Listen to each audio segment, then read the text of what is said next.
ప్రభు పేరిట మీ అందరికీ ప్రైజ్. మనం ఏదైనా ఒక విషయం దేవుని గురించి అడిగినప్పుడు దేవుడు ఒకసారి లేట్ చేస్తుంటాడు. ఎందుకంటే మనం దేవుని మీద ఆధారపడకుండా మన తెలివితేటల మీదనో, మన ఉద్యోగం మీదనో, మన బంధువుల మీదనో ఆధారపడి నా పని నేను చేసుకోగలను అనుకుని ఊరుకుంటాం.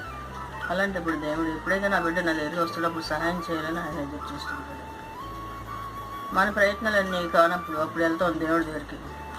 రిక్త హస్తాలతో వెళ్ళి దేవుని వైపు చూపించి, ప్రభు నీవే ఆధారం, నువ్వే సహాయం, నీకు తప్ప నాకు వేరే మార్గం లేదని మనం ఎప్పుడైతే దేవుని వైపు తిరిగి అడుగుతామో ఆయన సహాయం చేస్తాడు.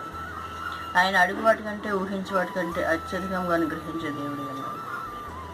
ఆయన నమ్ముకుంటే ఆయన సిగ్గుపరిచే దేవుడు కాదు. ఎల్లప్పుడూ కూడా మన పక్షంగా ఉండే ఆయన ప్రతి విషయంలో కూడా న్యాయం తీర్చే దేవుడు. ఆయనకు మొరపెట్టుకోవాలి మనం, అంతే. దేవుని కృప మనందరం